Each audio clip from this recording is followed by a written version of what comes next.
All right, folks, welcome back. It's another update of the duplex conversion. So right now, the stage that we are at, plumbing and electrical has been done. Framing has been done. As you can see, we have insulation in the back here, and that's going to go in over the next couple of days. And then it's going to be drywall, mudding, and all the dusty stuff. So that's going to be coming up. So what I want to touch base on this video is a couple things that did come up through the inspection when the inspector came through for plumbing and electrical. So with the updates on that, smoke alarms all have to be interconnected to one another throughout both the two units. I already knew that, but the one thing that did kind of come up was that the water supply has to be disconnected, has to have a shut off for both units. So as opposed to just having the main water shut off, which shuts off the whole building, you have to split it into two, which actually makes sense. So if you have a water, want to change the plumbing upstairs, you just shut it off and the person down here can still do whatever they need to do, dishes, laundry, and things like that. So let me show you guys what we did downstairs.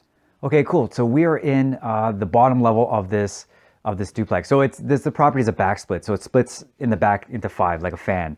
So the main level is at grade, and then down here you come down a few different steps, and then we're in the kind of the bedroom area here. So you can see framing is all done. Drywall will be on these metal strips here.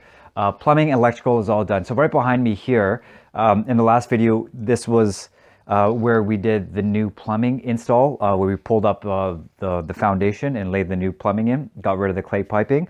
So in this corner here, we have, this is where the stack for the laundry upstairs will go, and then it connects to the laundry room down here. So upstairs, I wanted a separate laundry. I didn't want the tenants to share laundries. I wanted everybody to be convenient and have their own kind of laundry unit. So upstairs, laundry comes through, and then just ties in there and then comes through with everything else there.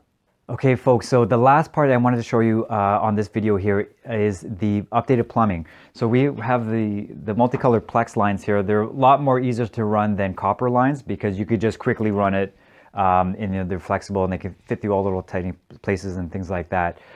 But because they are close up to the foundation, they have to be insulated, and we use spray foam here just to give us a bit of protection there.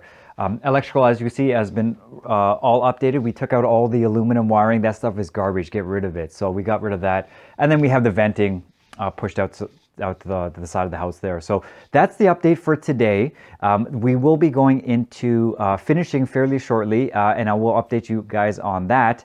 But as usual, if you have any questions, please leave them in the comment section below, and always like, share, and subscribe these videos here too, because I'm always trying to help you guys make some money in real estate investing, and I will see you folks in the next video.